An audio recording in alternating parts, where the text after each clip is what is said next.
Saludos a todos y todas, chicos. En esta oportunidad, primero espero que se encuentren muy bien. Vamos a iniciar en esta oportunidad un nuevo tema que es primeros auxilios básicos. Y antes explicar un poco la relación con todo el enfoque de guía naturalista que, como ustedes bien saben, es lo que nos importa para décimo año.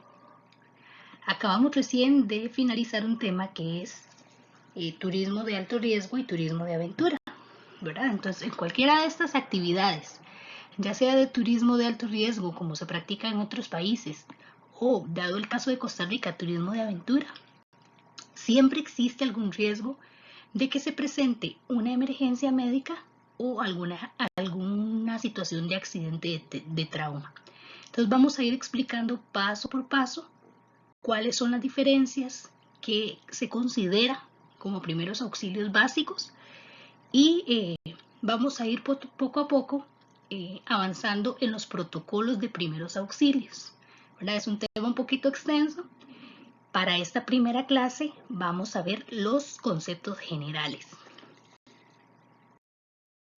Primero, explicar, entender qué son los primeros auxilios básicos.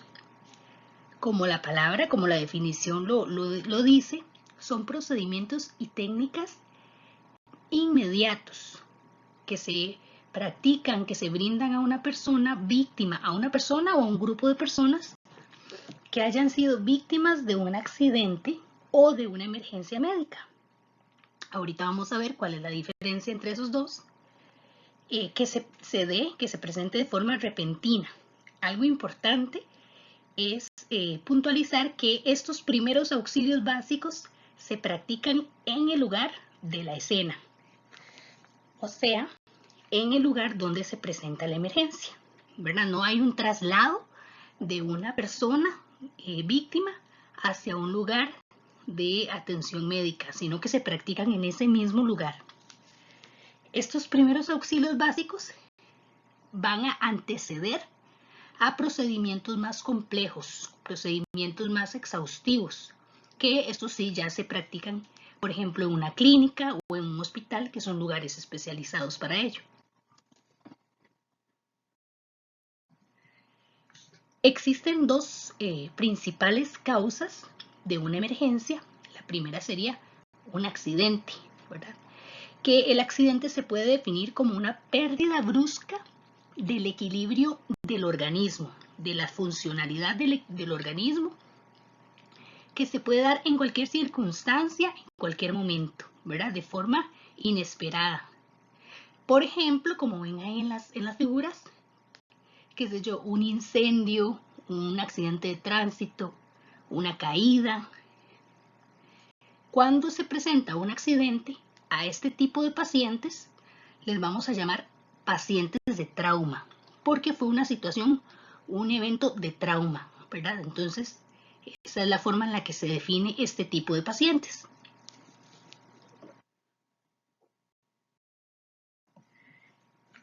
La siguiente causa importante es una emergencia médica repentina. O sea, ¿qué quiere decir esto? Existe una persona o un grupo de personas que tienen patologías específicas. ¿Qué son patologías? Bueno, son algunas situaciones médicas, enfermedades o algunas situaciones médicas que de forma crónica la persona necesita estar en tratamiento médico.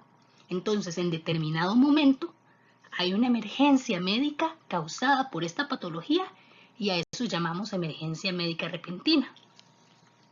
Por ejemplo, alguna crisis de asma o algún ataque al corazón, ¿verdad? También cuando hay una, como llamamos, cuando se sube la presión o cuando se sube el azúcar, ¿verdad? Que ya son condiciones patológicas o enfermedades crónicas que de pronto suscitan una emergencia.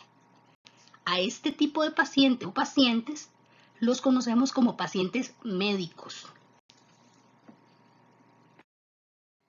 ¿Por qué es importante aprender de primeros auxilios? Bueno, como les decía al principio, en el área o en el sector turismo, es muy importante que tanto las personas que trabajan en el campo como los guías o los operadores turísticos tengan conocimientos por cualquier situación que se pueda presentar, ya sea de trauma o emergencia médica, ¿verdad? Pero en general, las personas deberíamos tener conocimientos por lo menos básicos en primeros auxilios, porque esto promueve una cultura preventiva, o sea, estar listos, estar prevenidos para cualquier situación que se pueda presentar. Además, esta prevención permite que haya una reducción o de muertes o de secuelas permanentes en los pacientes, ¿verdad? ¿Por qué se da esto? Porque permite una reducción. Los procedimientos que se practiquen a esta persona en los primeros minutos son esenciales, son básicos para el éxito de la atención de esta emergencia. Por ejemplo, en un caso de cardiopatía o en un caso de un paro al corazón, como se dice generalmente, ¿verdad? Una situación cardíaca. Si se debe aplicar una técnica, una maniobra como RCP, que es reanimación cardiopulmonar, los primeros minutos son esenciales para el éxito de la recuperación o incluso de definir entre vida o muerte de ese paciente, ¿verdad? También en un caso de atragantamiento por un objeto extraño o por una situación ya física, esos primeros minutos de atención son esenciales para el éxito de la recuperación y de la definición entre salvamento o no de esa persona.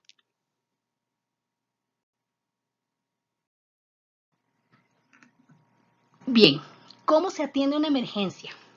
Y vamos a hacer muchas prácticas con respecto a esto. Espero que pronto estemos ya en la clase, en el aula, nos podamos ver las caritas y aprender ya de una forma más dinámica sobre este tema, que es totalmente práctico.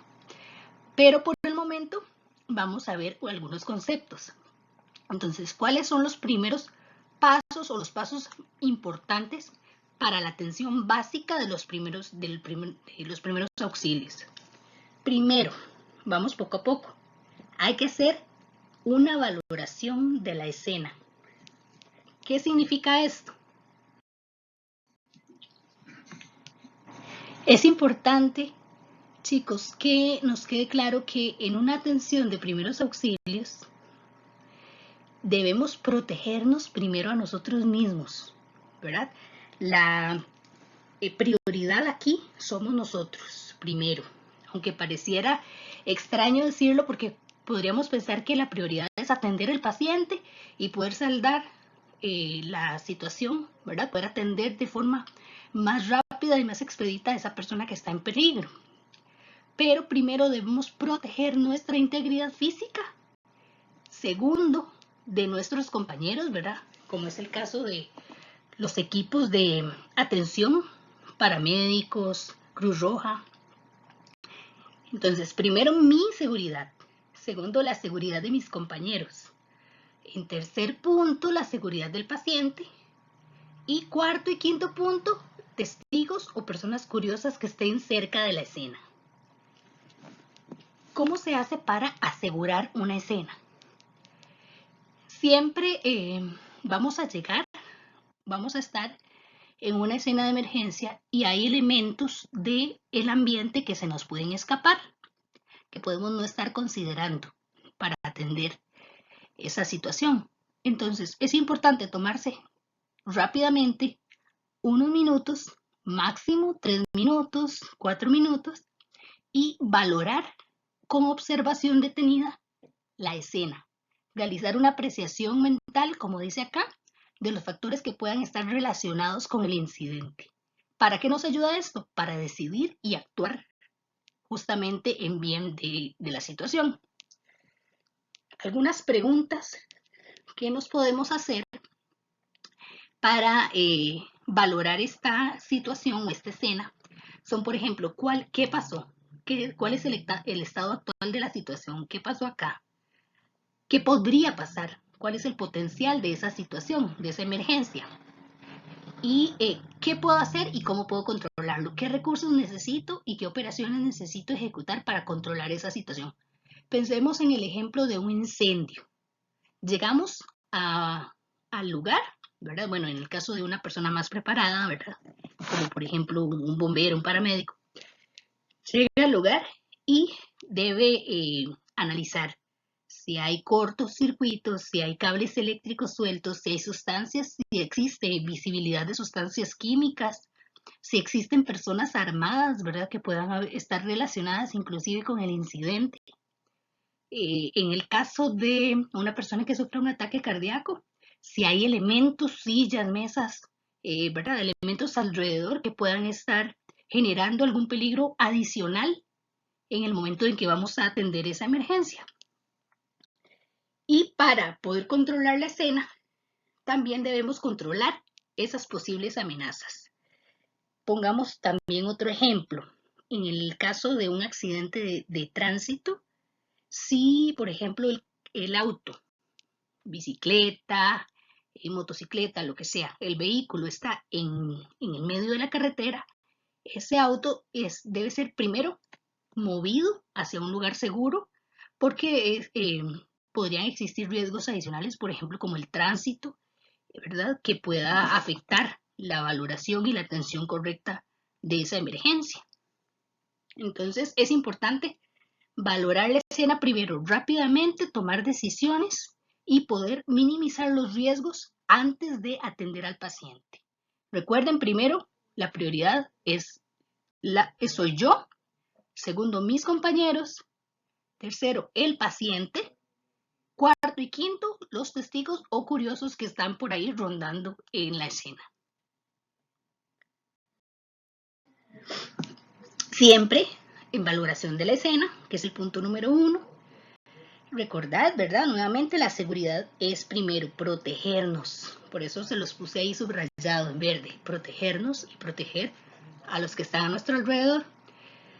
Y parte importante, chicos, de protegerse es tener el equipo necesario para poder atender. Ustedes me podrían decir, profe, pero bueno, si existe una situación de emergencia, uno no siempre está preparado. Bueno, en el caso de turismo es básico. Es importante que, por ejemplo, un guía que atiende en el campo tenga su equipo básico de botiquín y de primeros auxilios listo. Si es una situación, por ejemplo, algún accidente que presenciemos en la carretera, si no tenemos el equipo, es mejor hacer una llamada a un equipo de emergencia, de soporte de emergencia avanzado y esperar, ¿verdad? No hacer una intervención de un paciente sin tener un equipo adecuado para ello. ¿Qué es el equipo? Tener guantes, ¿verdad? Por ejemplo, si hay una herida expuesta, que no nos podamos contaminar con sangre. Mascarilla nasobucal también. Lentes de seguridad por cualquier situación que podamos también ensuciar nuestra cara. Mascarilla unidireccional para RCP. Esto es muy importante, este último punto. En algún momento, chicos, se recomendaba practicar la maniobra de RCP y las ventilaciones, que es lo que se conoce generalmente como respiración boca a boca, se practicaba sin tener una mascarilla unidireccional para este efecto. En este momento, lo que se recomienda es que sin esta mascarilla no se practique RCP. ¿Y esto por qué? Si la persona necesita ese servicio, esa práctica para poder equilibrar su salud, puede ser doblemente riesgoso. Puede haber un doble riesgo, ¿verdad? No sabemos si la persona es enferma, si la persona tiene alguna situación en la sangre, entonces podría haber en los líquidos salivales, podría haber una doble emergencia, podría haber un doble paciente, ¿verdad? Tanto la persona como nosotros, si nos llegamos a contaminar de alguna situación. Entonces es importante esta mascarilla en el momento de aplicar RCP. Ok, seguimos en el punto de valoración de la escena, ¿verdad? Y primero controlamos la escena, minimizamos los riesgos, tenemos el equipo, ¿verdad? O estamos preparados. ¿Qué sigue? ¿Qué es importante? La llamada, tengamos nosotros el conocimiento especializado en primeros auxilios básicos o en asistencia en primeros auxilios o en técnicos en primeros auxilios, que esto ya sería un nivel de paramédico, o inclusive como médicos, ¿verdad? En el futuro van a ser especialistas de la salud. Lo primero que debemos hacer es hacer una llamada a la línea de emergencias, que en nuestro caso es el 911. Si la persona que está teniendo la situación de emergencia, nosotros estamos solos con esta persona, nunca en ningún momento se debe abandonar a la persona que está teniendo la emergencia para salir corriendo a hacer la llamada de emergencias. Si nos encontramos solos con esta persona, lo que se recomienda es tener el teléfono a mano y poder ir siguiendo las indicaciones que nos dé la operadora de emergencias. Por ejemplo, al final de esta presentación vamos a ver una llamada real a un servicio de emergencias en España y van a ver cómo la persona, la operadora, le va dando instrucciones a quien hizo la llamada. Para, por ejemplo, si tiene que poner de costado, ¿verdad? Al paciente, si tiene que levantarlo, cualquiera sea la indicación de acuerdo a la emergencia, tenemos nosotros que atender la emergencia, atender la llamada y ir practicando, ir tomando las acciones que nos van recomendando. Eso si estamos solos con esta persona, por ejemplo en casa. En el caso de que hayan más personas presenciando la escena, por ejemplo en la calle, si la escena se da en medio de la carretera, siempre hay lo que se conoce como testigos o curiosos, que vimos al principio. Es importante que si yo soy la persona que va a atender a ese paciente, no haga yo la llamada de emergencias, sino que pida a otra persona que haga esa llamada, que indique qué es lo que está pasando y que regrese con la respuesta para saber por qué tiene que regresar con la respuesta. Bueno, para yo saber, como estoy atendiendo a la persona, saber en cuánto tiempo viene la unidad de soporte avanzado o la ambulancia y qué se le dijo, ¿verdad? ¿Qué se le comunicó a la operadora de emergencias y cuál fue la recomendación que dio la operadora de emergencias, ¿verdad? Entonces es importante que otra persona nos ayude, ¿verdad? Podemos tomar rápidamente la autoridad y la decisión de decir, bueno, usted, si conoce a la persona, le dice el nombre. Si no, le dice usted, por favor, podría llamar al 911 e indicar qué es la emergencia, qué es lo que está pasando y traerme la respuesta, por favor, ¿verdad? Es importante pedir, traer la respuesta. En este caso, la llamada de emergencias corresponde al verbo de alertar, ¿verdad? Entonces ya vimos el verbo proteger, que es asegurar la escena para nosotros, para nuestros compañeros, para el paciente y para los testigos y los curiosos. En este caso, en la llamada a la línea de emergencias, corresponde alertar, ¿verdad?, de la situación. ¿Qué preguntas nos podrían a nosotros, o qué información más bien, información nos podría apoyar en esta llamada de alerta al 911? Bueno, indicar. Claramente vamos a esperar qué nos dice la operadora de emergencias, ¿verdad? ¿Cuáles son las preguntas? ¿Cuál es la información que nos va a pedir? Generalmente es un parámetro como este. ¿Cuál es el lugar exacto del incidente? La dirección exacta. Identificarme yo como la persona que llama, mi nombre, mi número de cédula, ¿verdad? Y el número del que estoy llamando, por si acaso la operadora necesita devolver la llamada. ¿Cuál es el estado de la víctima o de la persona en emergencia y qué asistencia ha recibido? Por ejemplo, pensemos así.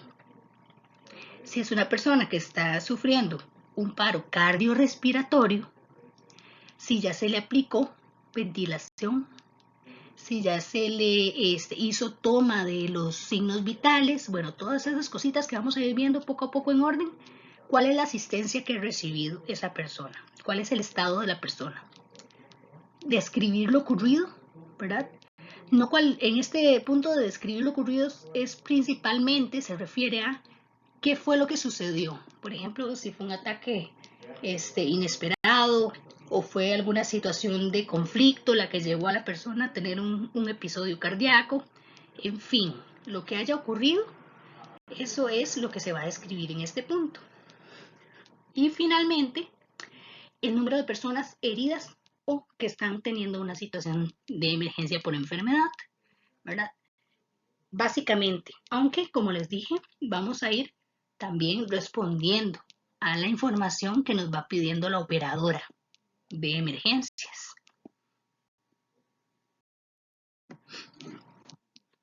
Ya para ir cerrando, chicos, en este punto, en esta primera clasecita de primeros auxilios básicos, siempre en valoración de la escena, teníamos el verbo proteger, el verbo alertar, y ahora estamos en socorrer, ¿verdad? El verbo socorrer, que ya es la práctica o la intervención, el abordaje que se vaya a hacer de la persona que está teniendo la situación.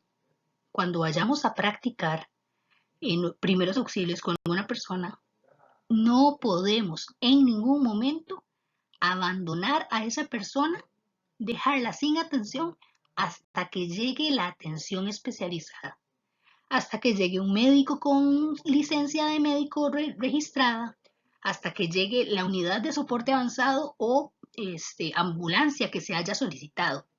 Antes de eso, no se puede abandonar a la persona. Muchas veces pasa que, por ejemplo, el practicar la maniobra de RCP es bastante cansado físicamente. Para la persona que lo practica es muy cansado. Entonces, se han dado casos de personas que han dejado, ¿verdad?, de hacer los masajes cardíacos o las ventilaciones, que son principalmente los dos procesos que conforman el RCP. Eso no es posible. Si yo estoy muy cansada, voy a buscar que alguien más, ¿verdad?, me ayude a seguir con esos masajes cardíacos, porque no se puede abandonar al paciente, como les digo, hasta que llegue la atención especializada. Para aquí un paréntesis, en el caso de que tengamos certificaciones ya oficiales del nivel de PAP, que es primeros auxilios básicos, o el nivel de APA, que es auxiliar o asistente en primeros auxilios, o principalmente ya un nivel más especializado como TEM, que es técnico de emergencias médicas o paramédico. Estas certificaciones nos demandan un compromiso penal. O sea, en el caso de que se esté abordando a un paciente y haya un abandono de la escena, un abandono del paciente, hay repercusiones legales, ¿verdad? Existen repercusiones legales contra esa persona en caso de que haya evidencia. Entonces, con mucha más razón, no se puede abandonar a un paciente. Pero en el caso de nosotros, este es un curso general, ¿verdad?, de un tema, más bien es un tema que se van a ampliar un poquito de forma general los conceptos de primeros auxilios, pero no vamos a tener una certificación oficial, ¿verdad? Entonces, lo que podamos aprender, lo que podamos practicar es muy valioso, bienvenido sea, pero no va a haber una certificación, ¿verdad? En este caso no tendríamos una responsabilidad oficial o legal con respecto a atender a un paciente, pero en estos otros casos, cuando hay certificación, sí lo hay. En el momento en el que llegue el soporte avanzado, se le debe facilitar a ese paramédico, a ese equipo de paramédicos, se le debe facilitar toda la información que tengamos acerca de ese paciente y de lo que se ha visualizado, ¿verdad?, el comportamiento físico de la persona y también de lo que se le ha practicado. Por ejemplo, lo vamos a ver en la próxima clase, existe el primer abordaje que se llama atención primaria, que es básica, es fundamental, es muy importante, al igual que la atención secundaria, ¿verdad?, que son procedimientos diferentes los que se practican en la primaria y en la secundaria. Toda la información que arroje ese abordaje primario y el abordaje secundario, toda esa información se debe transmitir tal cual a esa persona especializada en primeros auxilios, para que ellos puedan también tomar decisiones, ver el estado real del paciente o entender un poco más el estado del paciente y tomar decisiones inmediatas al respecto. En este momento les voy a proyectar un video que corresponde a una llamada real que hubo en el sistema de emergencias en España.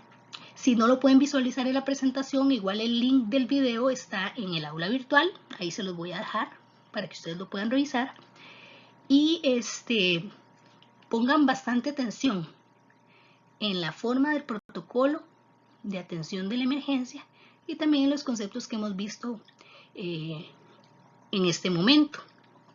La actividad que se desprende de esta primera clase de primeros auxilios es justamente poder desarrollar la descripción de una escena de emergencia y después van a hacer una grabación de una llamada de atención a una emergencia, ¿verdad? Ustedes lo van a, con creatividad, ustedes lo van a diseñar. También se les adjunta en el aula virtual, como siempre, el instrumento o el documento que tiene las instrucciones claras de la actividad. Pero esto es para hacerles un preámbulo. Entonces, van a describir una escena de emergencia, puede ser de un paciente de trauma o de un paciente médico, y en base a esa descripción después van a hacer la simulación de una llamada a un sistema oficial de emergencias, en nuestro caso el 911. Entonces los dejo con el video.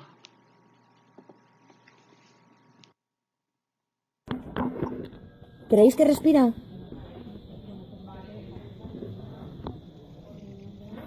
Vale, escúchame, ¿él tiene alguna enfermedad de corazón, algo que sepáis?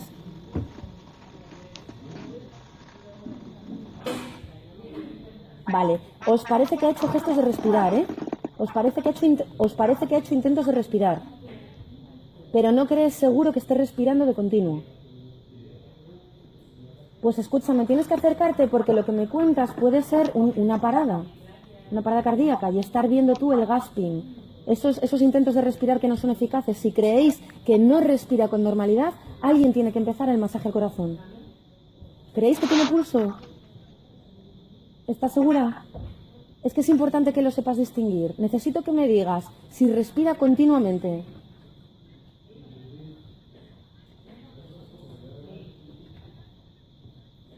Necesito que veáis que respira por lo menos 10 veces por minuto. Que veas que esa barriga se mueve varias veces por minuto. ¿No te parece? Vale, empezar a hacer el masaje, empezar a hacer RCP. Ante la duda, empezar, ¿vale? La V móvil ya salió para allá, ¿sabéis hacerlo? Venga, pues poneros ahí... Sí, no, compresiones, sin ventilar. Solo compresiones. Cuando tú te cansas, que se ponga otra persona.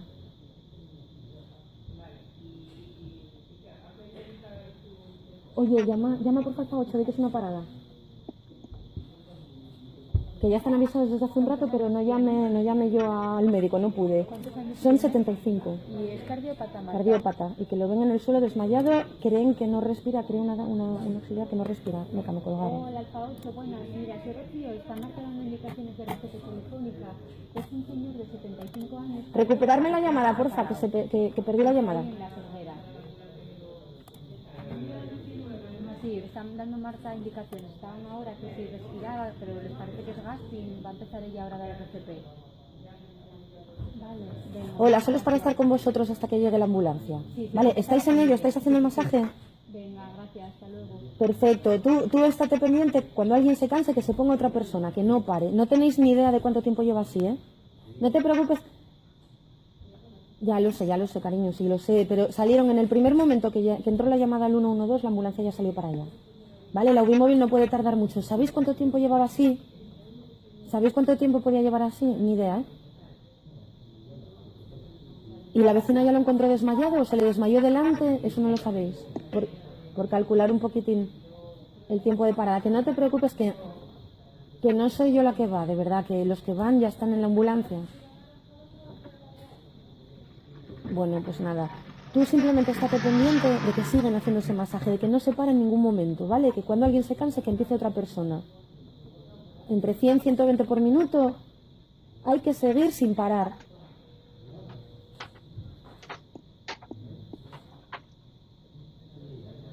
Pues si creéis que sí respira, entonces paráis el masaje y lo ponéis de lado. ¿Vale? Si creéis que sí respira, escúchame, si creéis que sí respira, dejáis el masaje y lo ponéis de lado. Pero si te parece que no respira, seguís con el masaje. ¿Vale? Y ante la duda, seguid con el masaje, que en 2 minutos tenéis ahí la ambulancia. Venga, venga, hasta ahora.